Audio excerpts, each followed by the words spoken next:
Hello everyone, and a very good morning or afternoon depending on where you're joining us from today. Thank you very much for coming along to this webinar to introduce our newest course, Consent Matters, Boundaries, Respect and Positive Intervention. We should be taking about 45 minutes of your time today, including an opportunity for a designated question and answer session at the end. So firstly, just a couple of introductions. That's me, Sarah Vaughan, on the left-hand side. I'm the events manager for Epigeum, and we're the organization that puts together the online courses. A large part of my role is looking after our collaboration and implementation workshops, as well as our product launches and online events such as this. I'll let Susuana first, and then Liz and Annie introduce themselves afterwards. Hi, my name's Susuana. I was recently the National Union Students Women's Officer, and I've been working with the Consent Matters course, and over the past 2 years I've been covering issues around sexual rights on campus and consent education with students. Hi, I'm Liz Burd, and I'm the Vice-Chancellor Learning Teaching at the University of Newcastle in Australia. I jumped on board immediately. I heard about the Consent Matters Epigeum program that was being put together so that really we could work with the team and make sure that we got access to it as soon as possible. So I'm delighted to share with you some of the early planning that we've been able to put in place today purely by being early in the consortium. And hi, I'm Annie. I'm the Product Executive at Epigeum for the Consent Matters course, and I work in the marketing team to help universities promote our courses.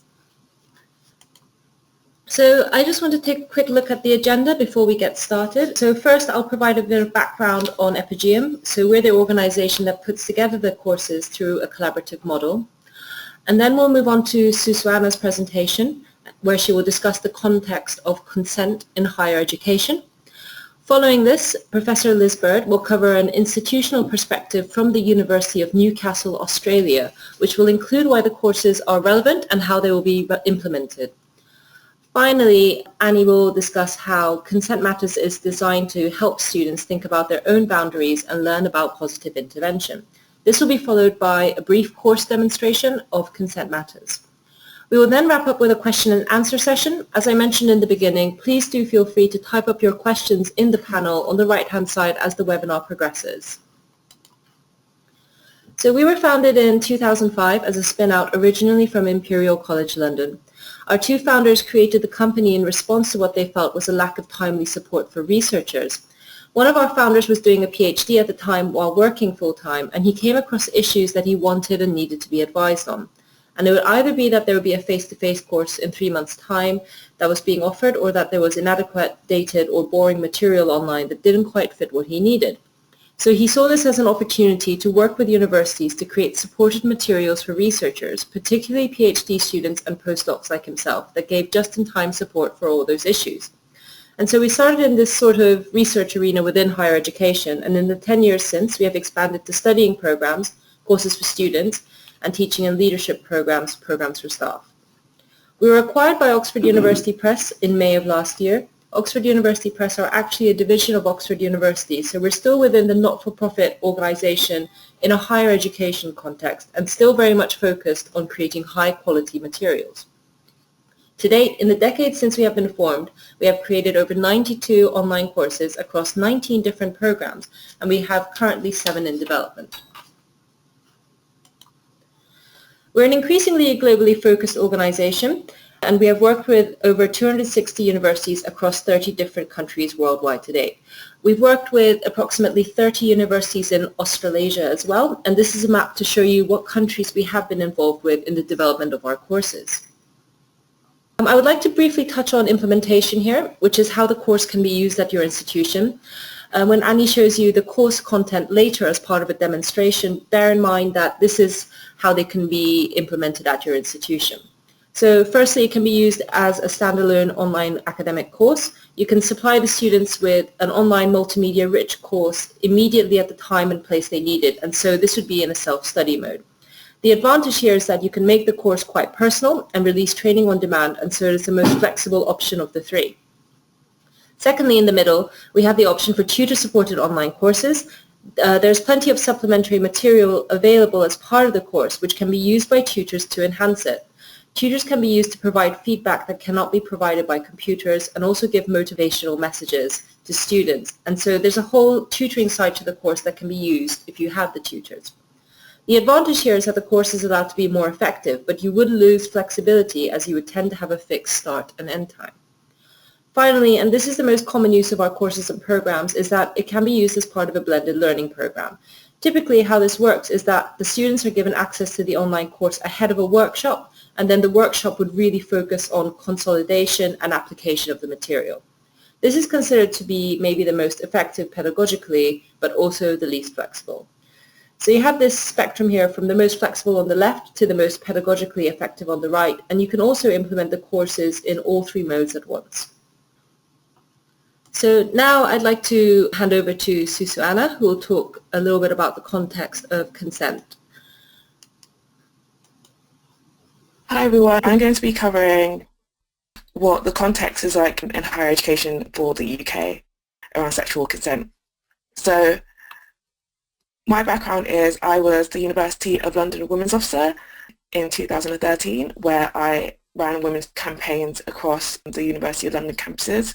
And then in 2014 I was the Women's Officer in the National Union of Students, and I founded a program called Hakka Stem, which focused on sexual consent learning in higher education, further education, and in some schools.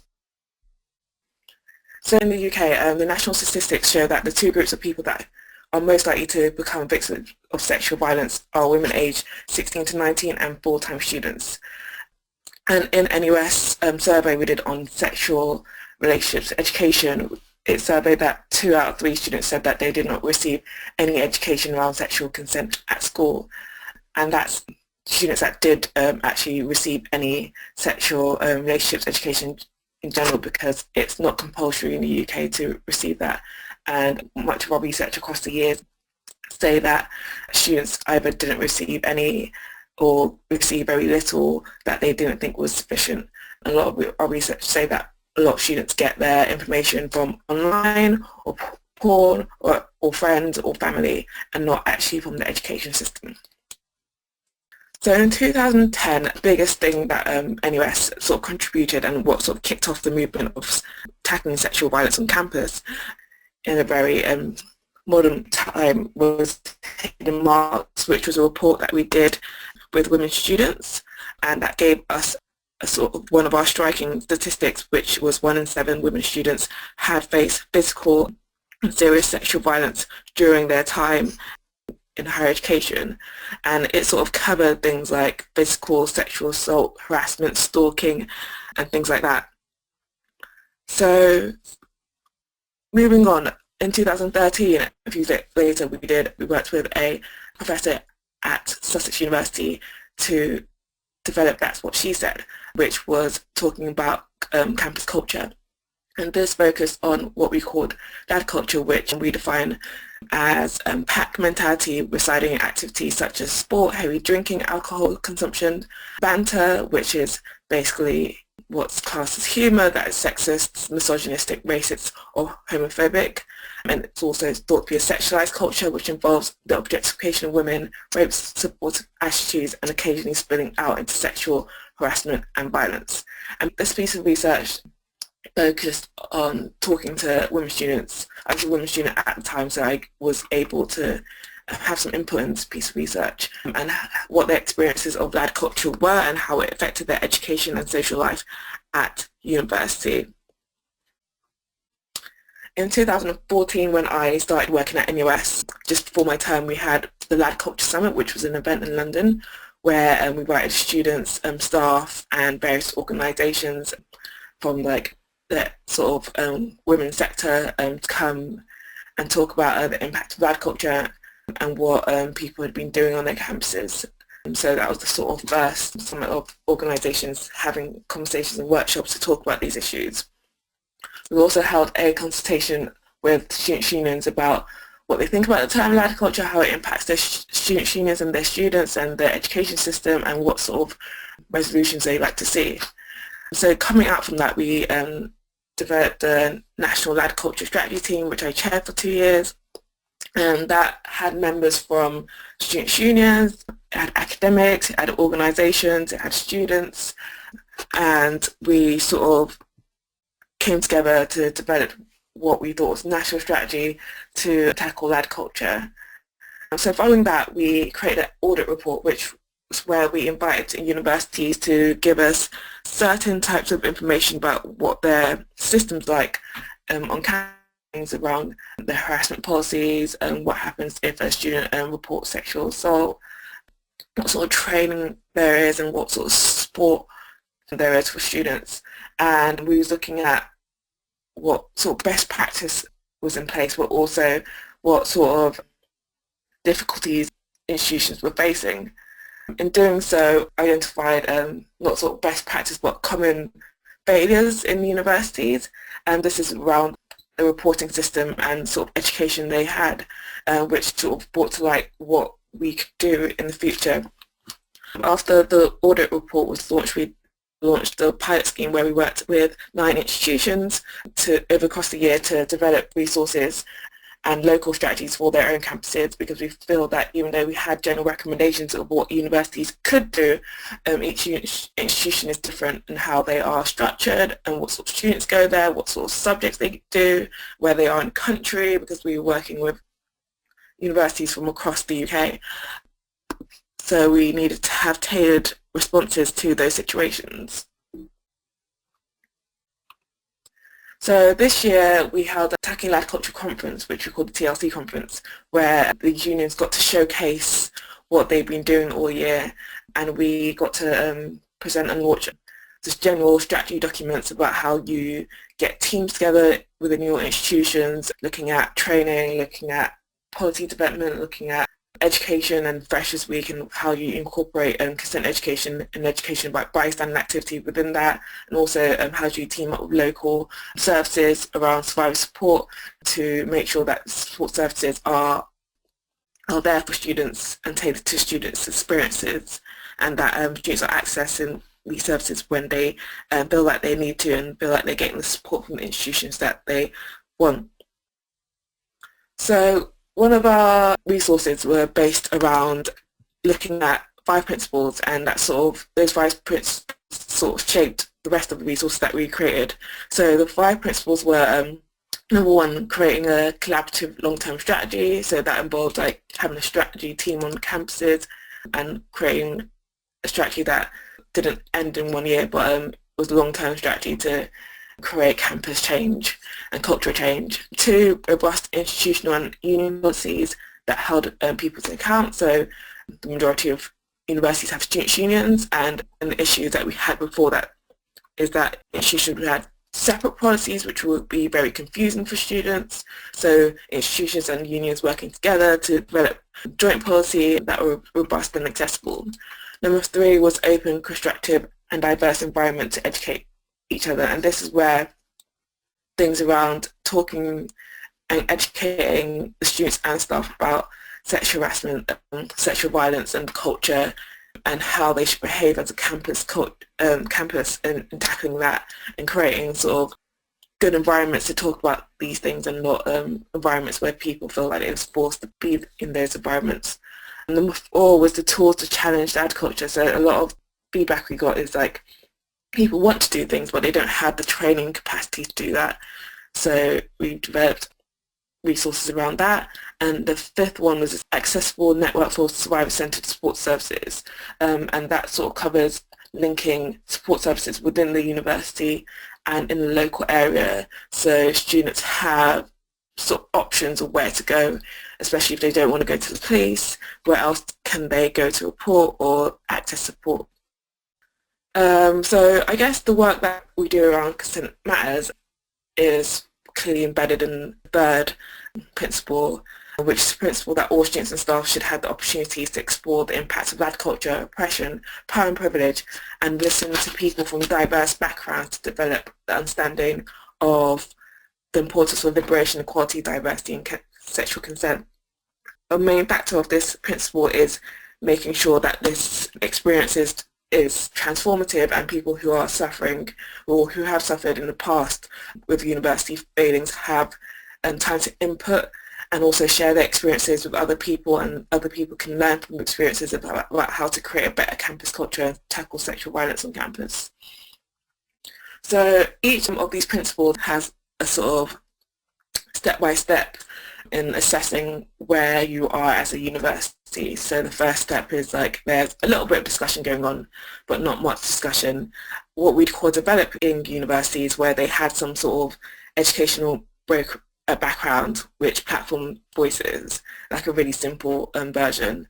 What we'd call a developed university is where they had an educational program that was tailored to different groups and stakeholders within institutions.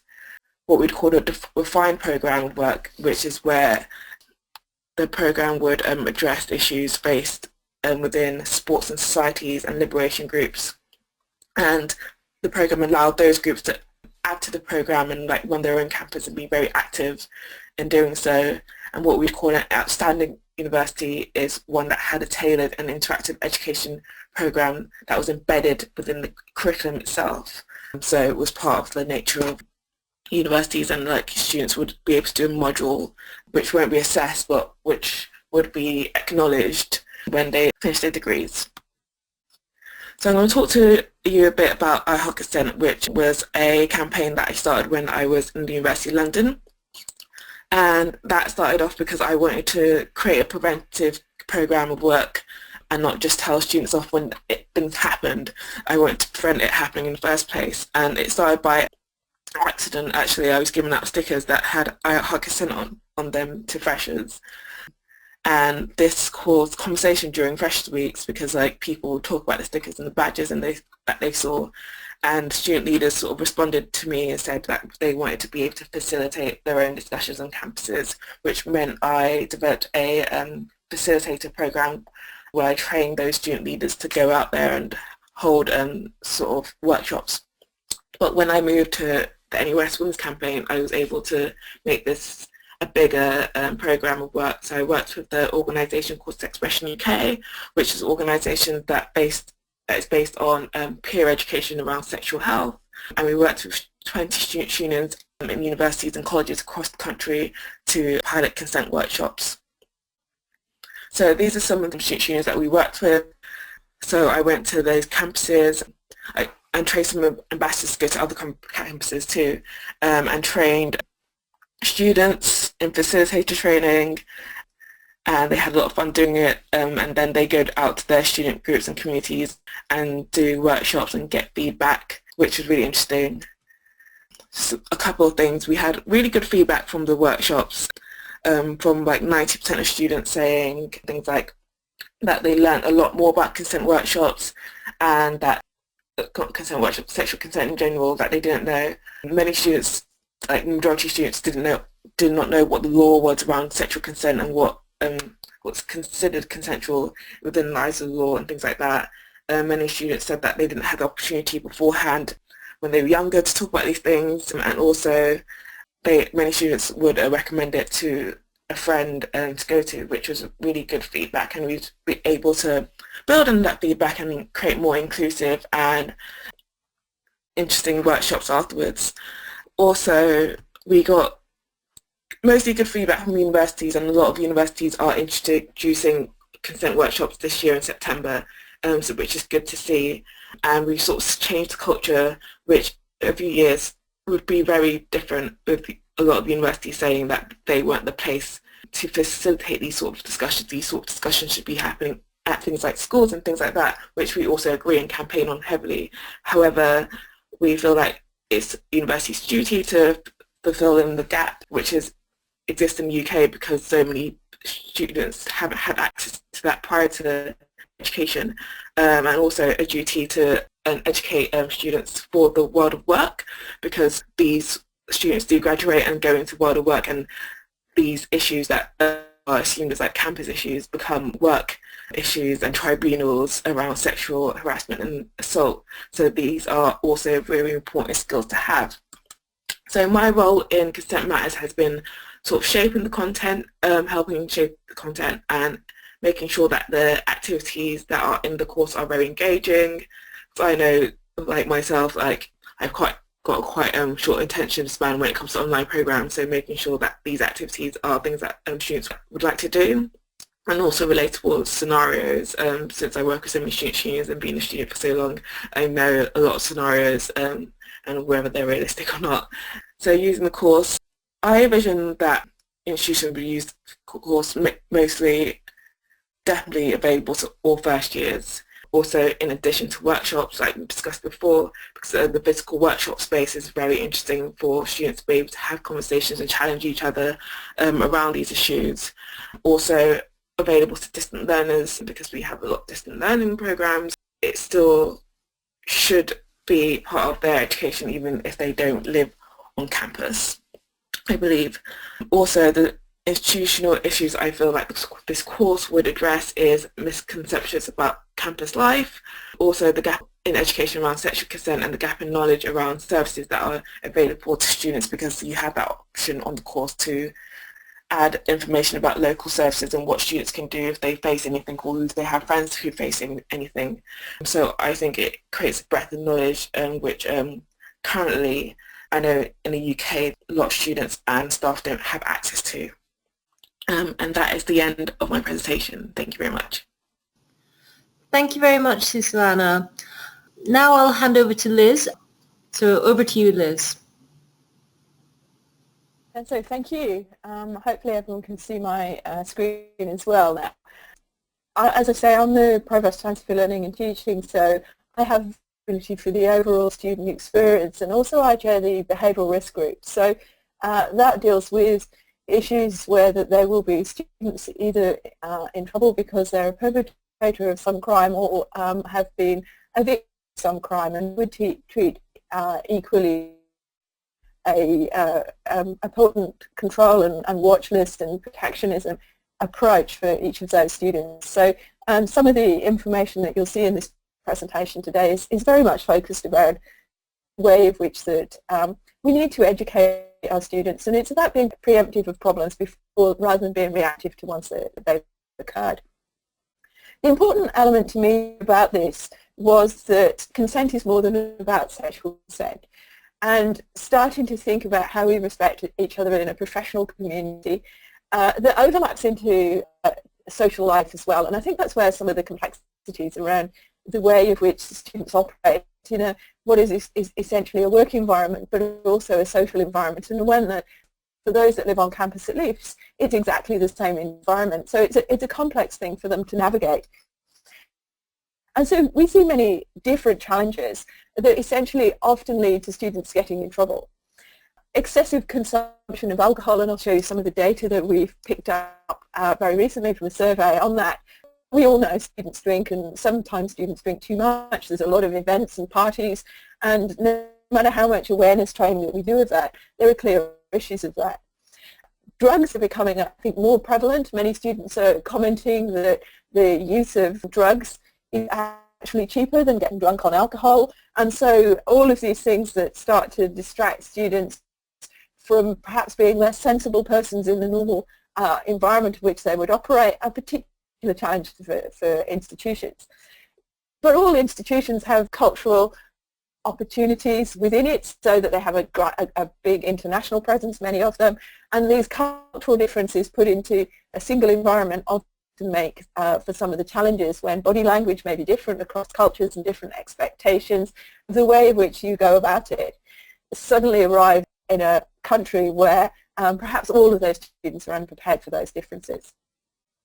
One of the particular challenges that we've is a very significant increase in the number of students that are living on our campuses, so that we've just opened 3 new accommodation blocks within the last couple of years. And that's taken an institution who had very few students that were on campus, one that had a massive amount of students on campus. And that in itself has led to huge opportunities for us in developing communities, but those communities and perhaps a staff infrastructure that was immature to cope with some of the challenges that are facing us.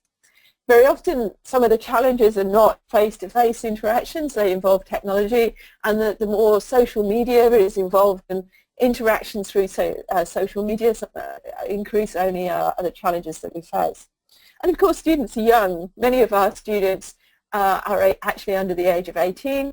They're, as we say, living away for the first time, and so the complication that we would have, that we're expecting them to act as responsible adults, but really they probably haven't led to that level of maturity yet. So it was interesting to hear the UK statistics. Here are some of the Australian statistics that have found that 1 in 4 university students have suffered some form of sexual assault. Of course, the UK statistics were time-bounded, and these are not, so these are not necessarily assaults that students would have had while being a student. And I'll present you some more from the University of Newcastle that are actually on our campuses in a moment. You know, one student on a campus or one student within your institution is one too many. So this is, again, as I keep reiterating, our university very much wanting to be preemptive to make sure these problems don't occur, rather than have to react to when we've got that are reporting incidents and struggling with their academic studies as well as the social adjustments that they have to make to the situation that they find themselves in. So we are really keen to look forward to all of the ways that we can start to train our students, but also our staff, in better receipt and understanding of a student's report. But at the moment, Australia is in perhaps a particularly challenging time, in that a number of, well, we kind of see them as opportunities, but there are also challenges that have come about with essentially the hunting ground. And this is a film that has come from the US, is very much US-centric, and is really reporting challenges that students face in their dorm accommodations and reporting it to institutions, and institutions not wanting to know. I think that's led to a degree of a fear factor. We have screened the film in our institution, and that we've publicised them heavily, but also putting panel discussions around them to try to increase awareness and to deal with any consequence that somebody may later feel as if now that they're in position to make a report. We haven't actually had the level of attendance at those that we thought we might, but nevertheless I think it's been a great opportunity for the institutions to open a dialogue. But that dialogue, to some extent, increases the awareness of both the staff and the students, increases the likelihood, I think, of people to report. But at that point of time, we didn't really have the support structures to be able to be a preemptive university, to be able to train the students to what is consent and why does consent matter before they came, or at an appropriate time, so that we could really put BS in a position where we felt that we were as supportive to our students as possible. Universities of Australia is really looking at this issue, so that's essentially the governing or support structure that universities have in Australia, and they've put together a campaign which is now Respect Now and Always. This is going to launch with a survey. So again, while we're really happy that this is happening, one of the concerns that I've certainly felt in Australian universities when I talked to them about similar projects they're each putting in, is that we're hurriedly rushing to put enough support structures together to help those students who either do then feel able to make a report, or to make sure that they feel adequately prepared to understand what consent is, so that they don't fall into some of the traps as not really understanding what the legal position is and not really having a chance to think through. But also maybe being more aware of supporting their friends and colleagues when they're in social environments, and starting to think of things that they can do to make sure that they don't put themselves in harm's way.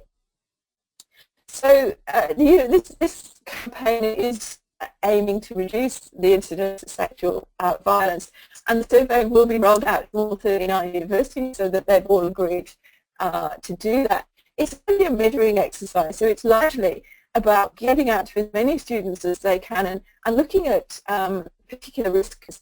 The authors of this survey believe that are more likely to undergo threats of sexual harassment or assault. So that's about young women, it's about lesbian and gay transgender societies, and international students as well. But again, I think the central message I've got with this is all good stuff, and I'm happy that we're now having this dialogue and these conversations. But to me, what matters is that we put a supportive process in place, so that we adequately support the students when they need our help. And we believe we've done that. But also I think we need to put the education programs in place to make sure that we're dealing with questions, that we're trying to educate the students beyond just reporting what their data is.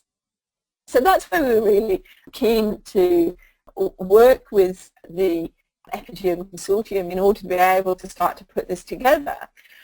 Because one of the challenges I think I have is that we have that data that's coming from the student union, and and I've found it out to say that this is largely about any time within their current history that they would have had a sexual assault, and there are opportunities they could have been assaulted both on university and off university grounds. But in the years 14, 15, and current year to 16, we only had a total of 14 sexual harassments or assaults reported during that time that are based on incidents in the university grounds. And so as a consequence for that, I'm concerned that are there others that are not reporting it, and are there better ways in which that we can support them to make those reports. And so that's why I also think that there's great opportunity here.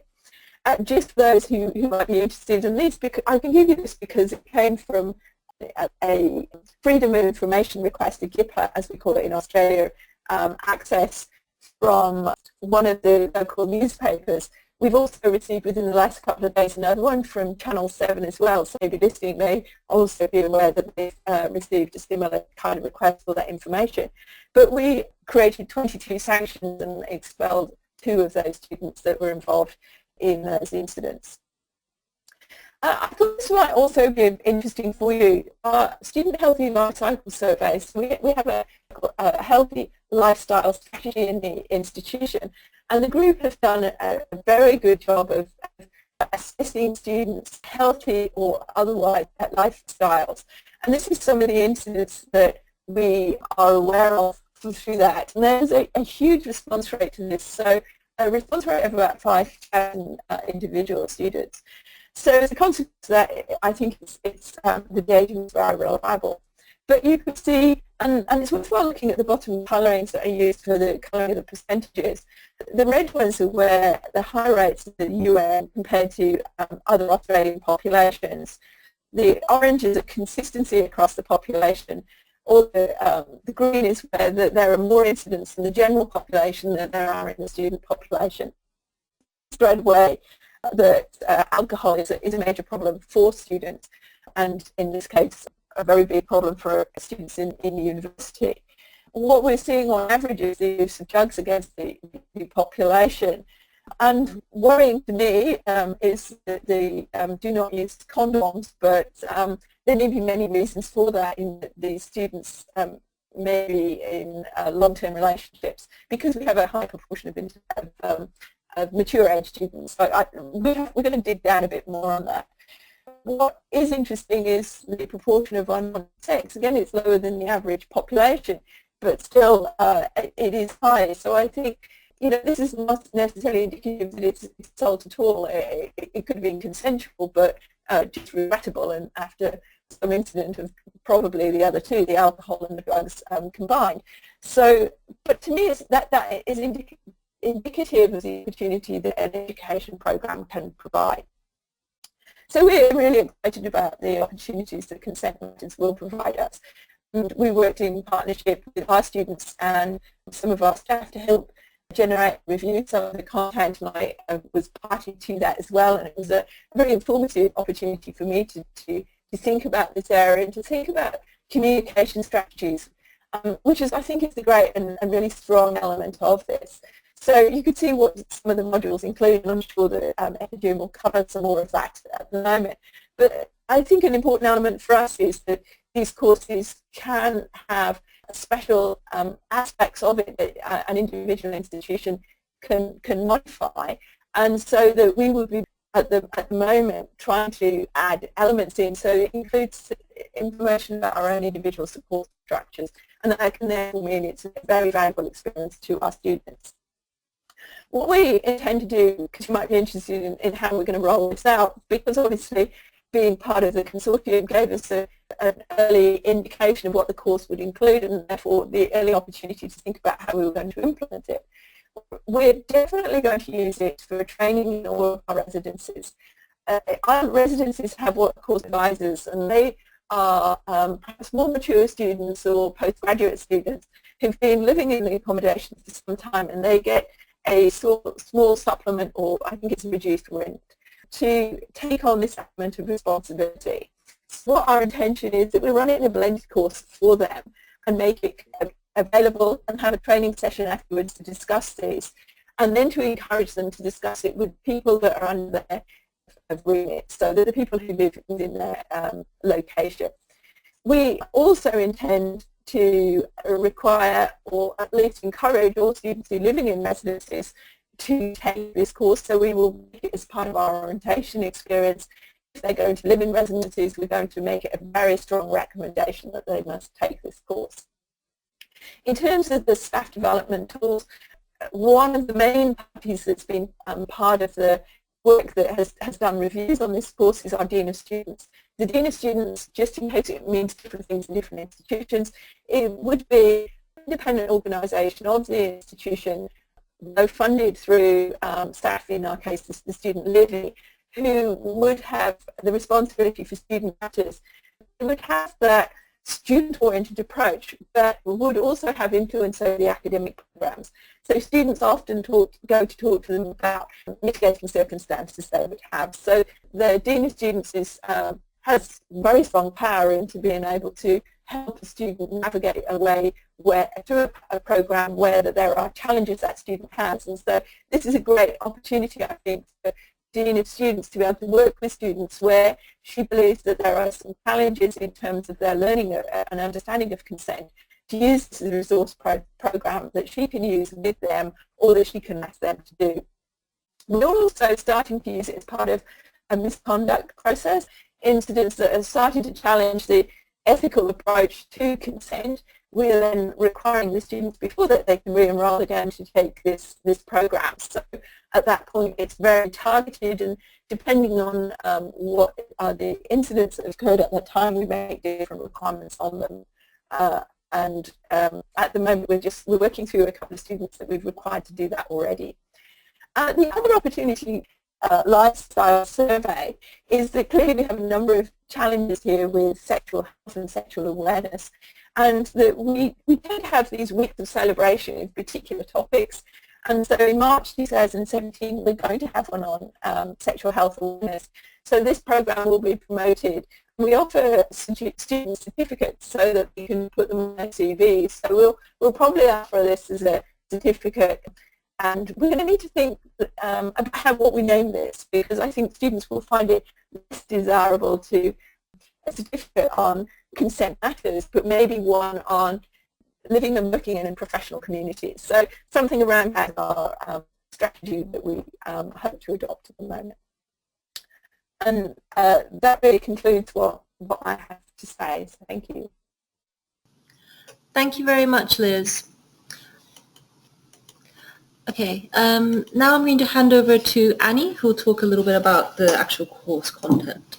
Okay, so thanks Sarah. I'm going to provide a brief overview of Epigeum's Consent Matters course, which published this month, and then provide a quick walkthrough so you can get an idea of the look and feel of the course.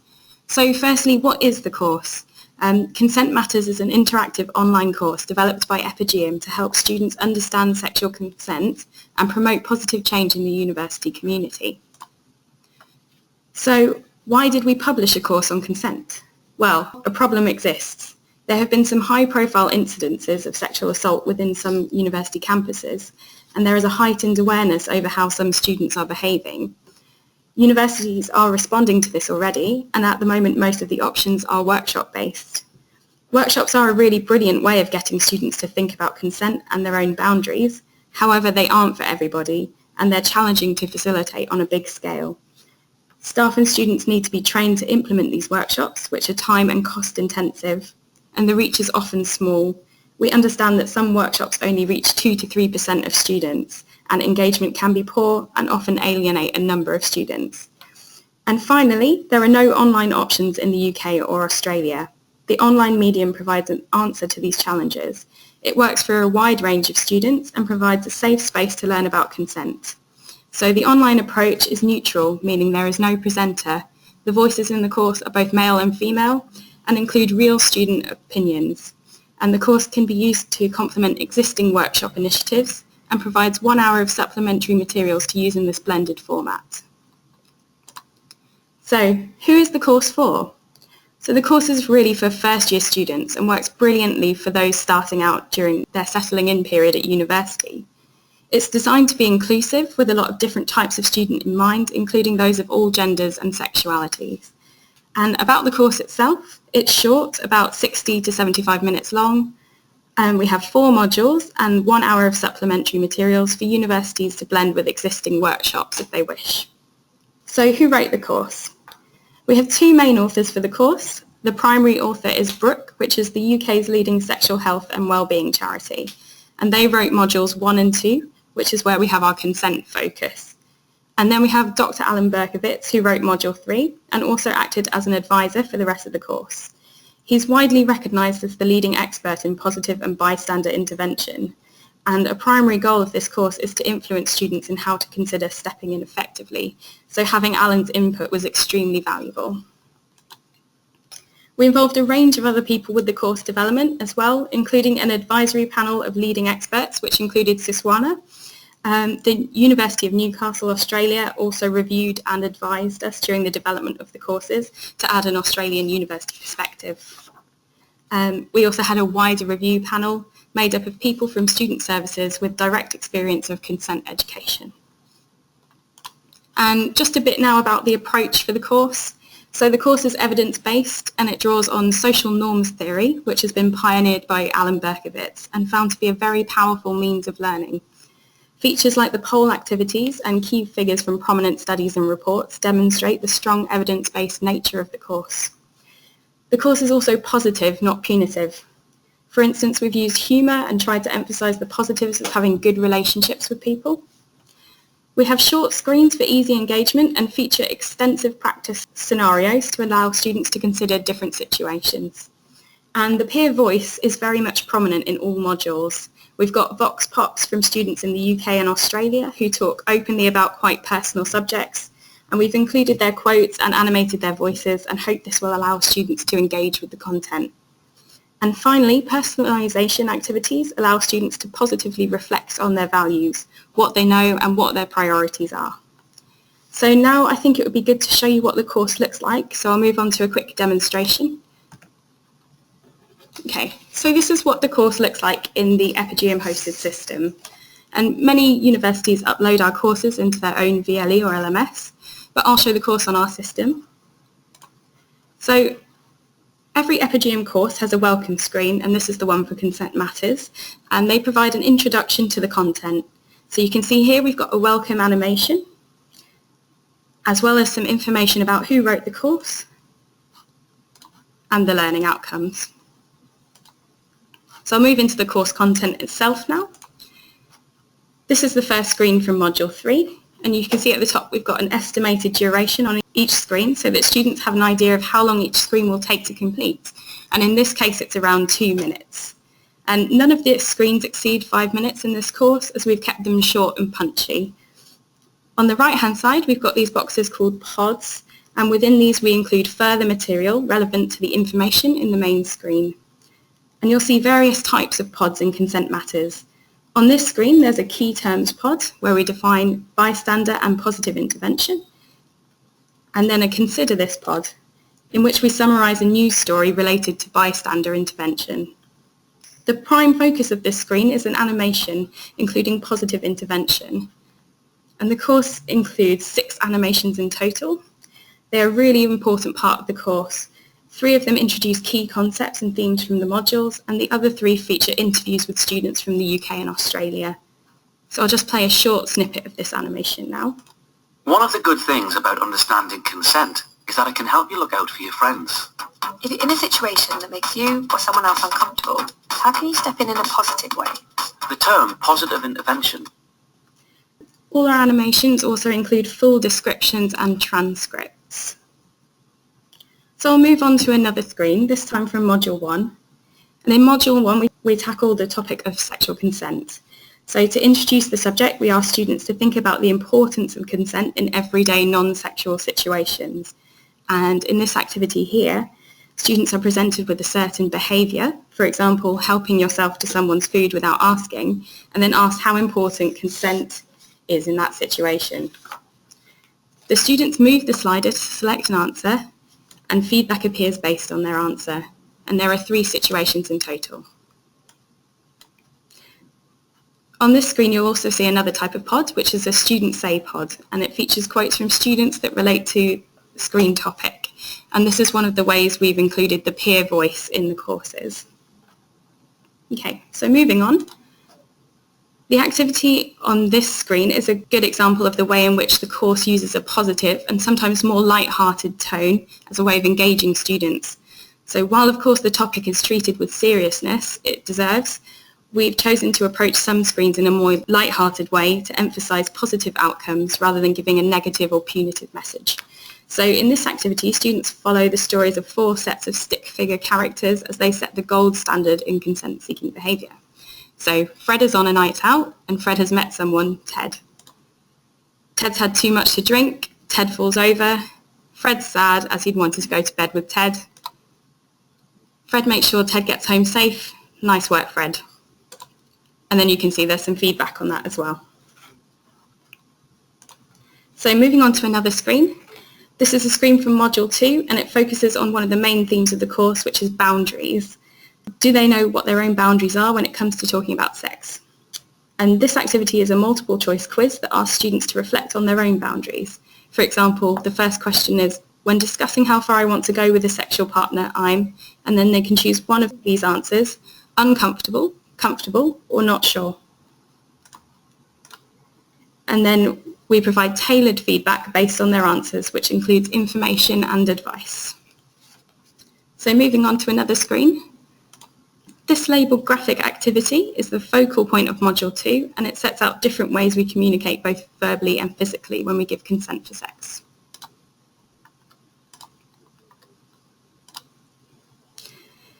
It gives students concrete examples of what to look and listen out for when checking for consent. So moving on to Module 3. This is the difficult situation screen from Module 3 where we're teaching the students about positive intervention. The screen features a polling activity and students are asked to imagine that they're witnessing a situation in which someone is making judgmental comments about a friend. They are then presented with a series of questions about how the situation would make them feel and whether they would feel compelled to speak up or not. And as students submit each answer, they can compare their results to those of their peers. The aim of this activity is to actively engage students in something called social norming, which is a very powerful tool when it comes to preventing sexual aggression and assault. So moving on to the next screen. This screen features one of the Vox Pop animations in which students explain how they would feel if they'd heard something offensive and how they'd feel about those individuals who are willing to step in. Like the poll, it's designed to help students see that if they do feel uncomfortable around certain language or behaviours they hear on campus, then they are not alone. So I'll just play a tiny snippet of this animation as well. If I heard someone talking about someone I knew in a disrespectful way, it would make me feel quite uncomfortable. Oh, she's such a slag. It's just shaming someone for wanting to have sex more than somebody else. And it's implying that... So moving on to another screen. This spider diagram activity here presents the full range of options available to us if we want to step in. The author makes the point that there is no one right way to step into a difficult situation and that we always have a choice. Under each option there are suggestions of things to say and do, and this module equips students with loads of practical things to say and do so they feel empowered to step in and speak up if they witness behaviour that makes them concerned. And moving on to the final module, it's a short module that focuses on where to get support for yourself, either nationally, locally or through your university, and how to support someone else who may disclose an assault to you.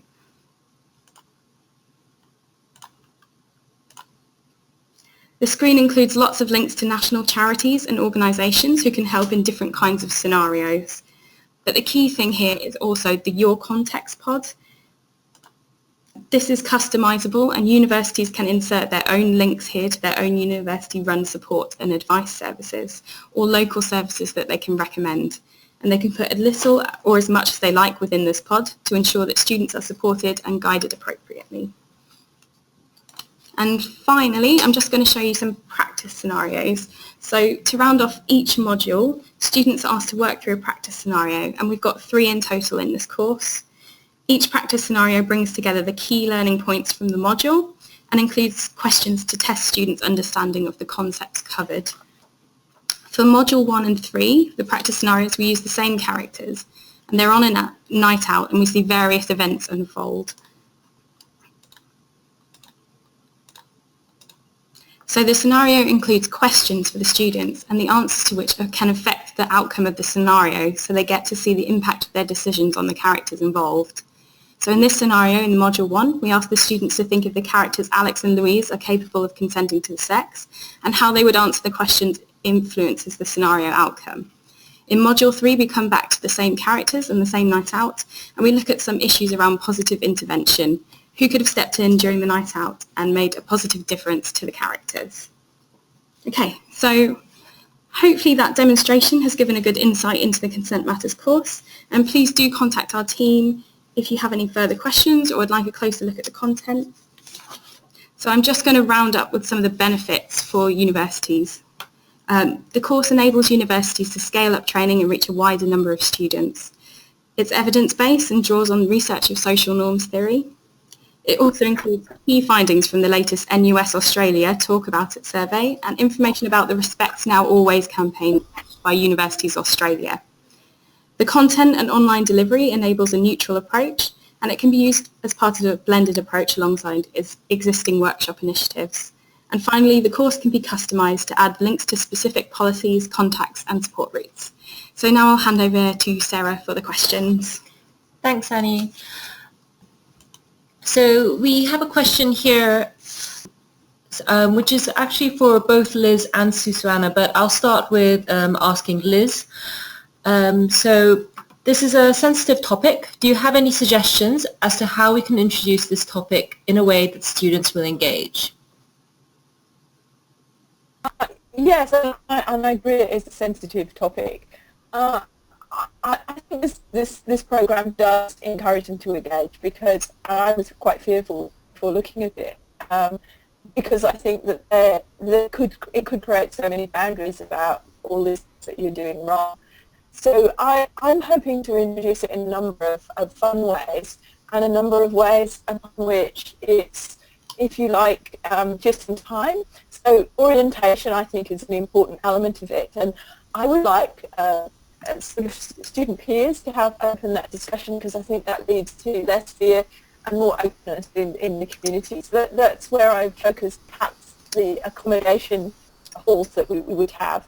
And then using such as the Sexual Health Week, which is lots of free barbecues and all sorts of things to attract students and to bring these conversations live to them as a means to really increase their awareness of the discussions and the topics that we have here. So that happens so early in the semester. It will be followed very shortly after orientation. So I hope that we can bring those two elements together in order to get good engagement.